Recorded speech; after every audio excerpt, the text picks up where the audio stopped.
are on the beautiful Warwickshire Avon, just outside Stratford-on-Avon.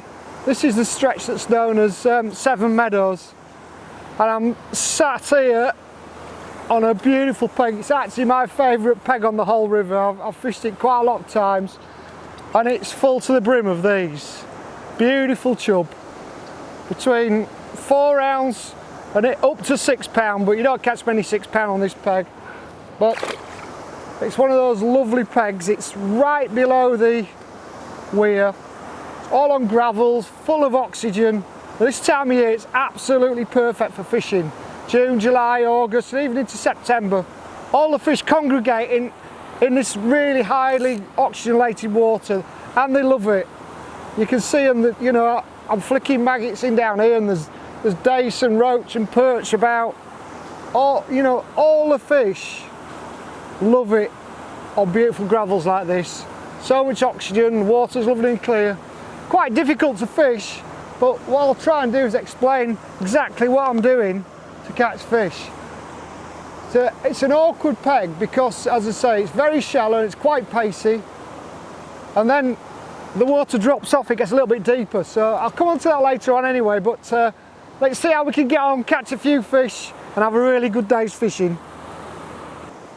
River fishing definitely rewards anglers that work the hardest, and it's really, really important wherever you're fishing up and down the country to set plenty of gear up.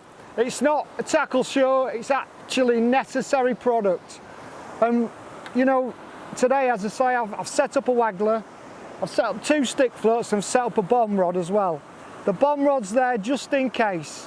I probably won't use it today, but you never know. There's some barbel and some very, very big chub in this swim, and it's always good to just have one rod set up that you can drop a still bait over where you've fed a lot of bait. And this is the kind of swim where, you know, some big fish can really creep up on your feed, and you've got to be geared up for them. To say they set up this one waggler, 2 stick floats, and basically one of the stick floats is it's a 4 number 4 wire stem. It's about as light as I can get away with to cast over to the far side under the bushes, which is where I want to be. In an ideal world, I could do with an even lighter stick float, but I won't get over there and control the rig. One of the things about this swim is it's a narrow channel just below the weir, and the wind always funnels down, and because there's a depth change down my peg, I've got all this shallow water here, and then it drops down to about 5 foot. What you get is you get the top of the water pushing, and it's pushing your stick float, and the bottom third of your rig is actually trying to slow your stick float down. So it's important to get stick float out, cast downstream, get behind it, try and ease it through so that you're in control of that stick float rather than the swim being in control. When you can get in control of your gear on a river, that's when you are in control of catching fish. And that's what I'm trying to do at the moment. I'm actually trying to fathom out myself what is the best way to fish this peg. I've fished it before, but the flow changes all the time. You get 3 or 4 inches on, and it can be a completely different flow. We've got a lock cutting below us, and every time the lock opens, the flow changes. So it presents you with lots and lots of different scenarios. So I've caught a few fish on this little waggler.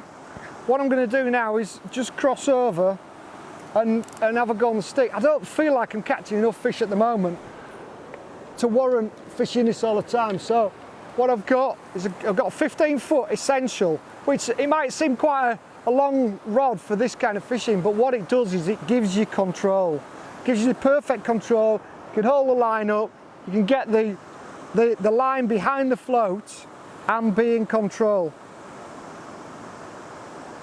And as I say, this is a 4 number 4 stick, and I've got a 6 number 4, which basically I use to cast down the peg, fish in the deeper water, and hopefully catch some of those better chub.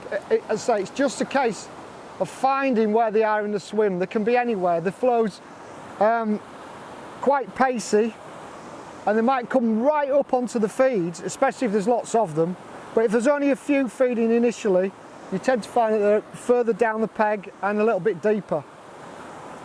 Because there's lots and lots of small fish here, I always carry a few tares and what we call urid beans, which is like an Indian bean. Just different sizes. The urid bean's a bit smaller than the tare, so it's a good thing to have on. And what they are, they're really good for avoiding small fish. Now, don't get me wrong, I like to catch the small fish at times, but if you're fishing a swim like this and you know that there's big fish there, you want to be running a bait past those little fish so that you can actually get to the bigger fish. And it's a really good trick, and it works a lot. It's a really good way of catching odd chub and quite a lot of the better roach as well. Just tend to fish them on a stick float, just under depth or just touching depth. It's a really good way of just sorting out better fish in your peg when there's lots of fish in your peg. Today I've been getting some silly bites, and so I've just put a tear on. Just give it a couple of chucks, and you never know, you might just snare that one better fish. I'm feeding lots and lots of castors and hemp. I'm not feeding maggots out there where I'm fishing because it's important. There you go, that was a bite. It was definitely a bite then, so that's probably a roach. But I've caught plenty of chub on them before as well. You tend to catch the chub when it's falling through the water. The roach you catch as it's settled in and you're just holding it back. As I say, you know, maggot over there is a bit of a nightmare. I tend to like to feed castors and hemp, and I've got that option to fish hemp on the hook or even tares or urid beans on the hook just to get those extra few better fish. You can catch a lot of fish here on maggots as well, but it's a case of double and treble maggot really to make the most of it. Put a single maggot on, you will catch small fish all day long. As I say, just keep putting the hemp in, and then you can fish with one of these beans over the top of them, which works really, really well. Reel lines are really important when you're fishing with stick floats and wagglers. When you're trying to get really good presentation, it's critical that you have the right line on, and often it's easy to fish with too heavy a line. And one of the things that a heavy line will do is it will slow your rig down without you wanting it to. It will blow more in windy conditions, and it'll be difficult to sink at the right times if you want it to sink. I tend to use 018 main lines for most of my fishing, maximum, with wagglers and stick floats, certainly on days like this and on swims like this. Good old-fashioned Maxima or something that's a bit more robust is a really good line. It'll last a long time and it doesn't let you down, and it's really, really important that you have that kind of line on your reel. You're reeling in, I don't know, up to 1,000 times a day, and it's going through your rod rings, you know, you're striking, it's going on the reel, off the reel. You get gunk on your line from certainly the suds and that off the water here. And it's just important to have something that is reliable. Use the same on all the reels. It doesn't matter what size rig you're using, the lines stay the same. That diameter 18, nice and light. You can present them so much better.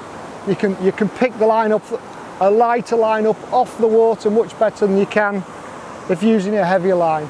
And that just gives you that presentation that you need to catch those better fish.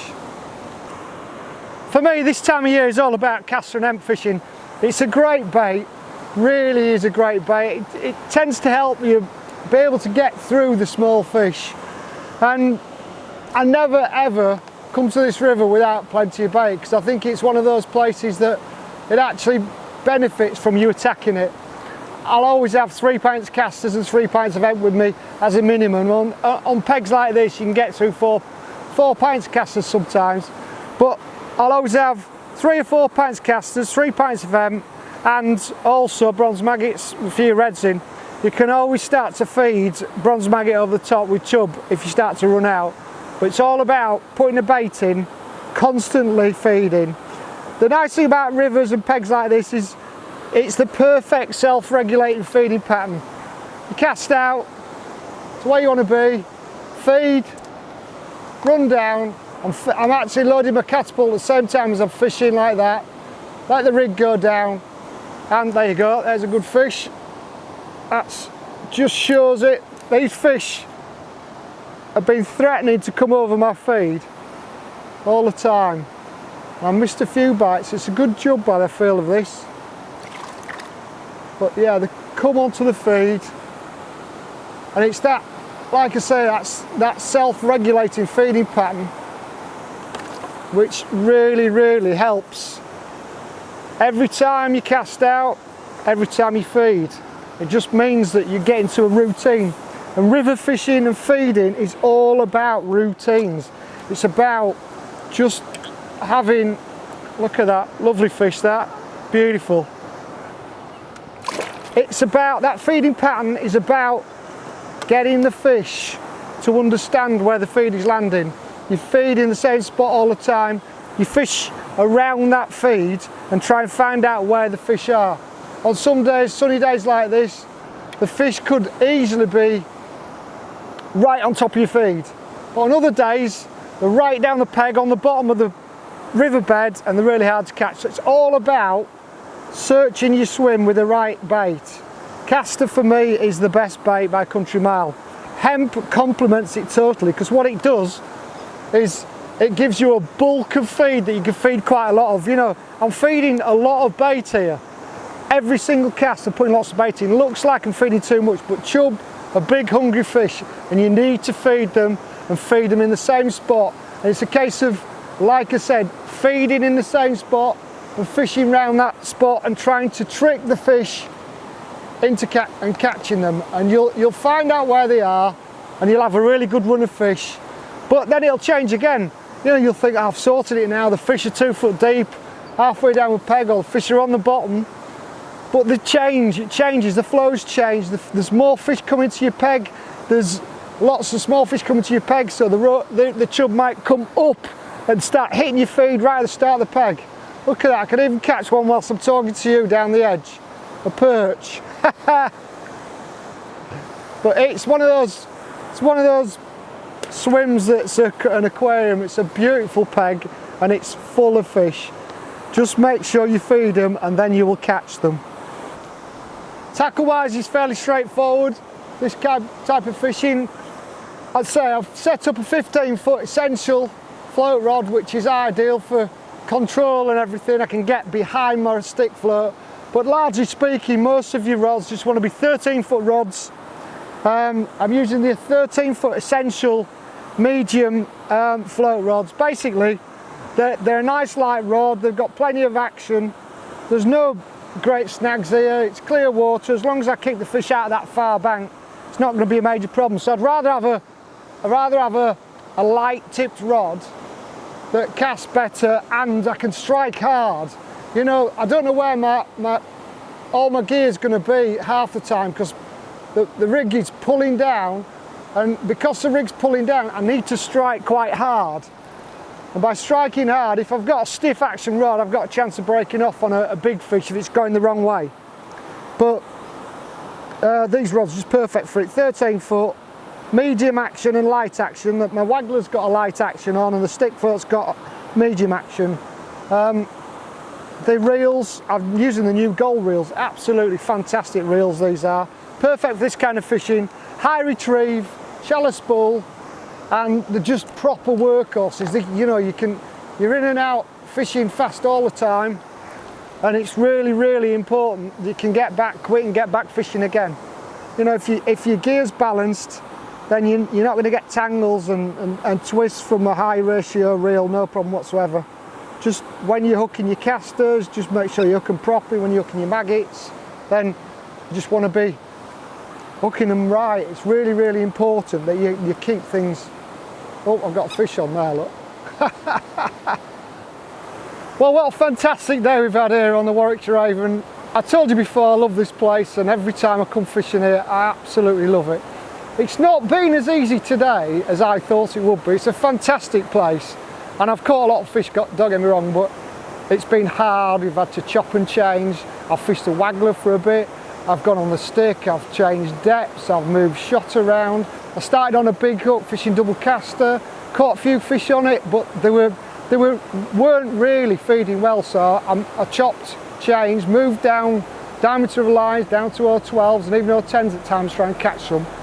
Down to 18 hook size, but then caught a few fish and then went back to a 16. I've worked really hard. I've hardly got any bait left at all, and it's just been one of those days where I had to work really hard.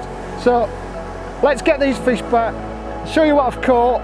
I've had a fantastic day, I've got to say. Lots and lots of fish of all sizes. I've had some really good chub, as you've seen, and it's just been one of those days where I've really enjoyed the day. Fantastic days fishing. And this river never ceases to amaze me. And there you go. Before I release them, we'll just lift them up. You can see there's a lot of fish there, some big old fish.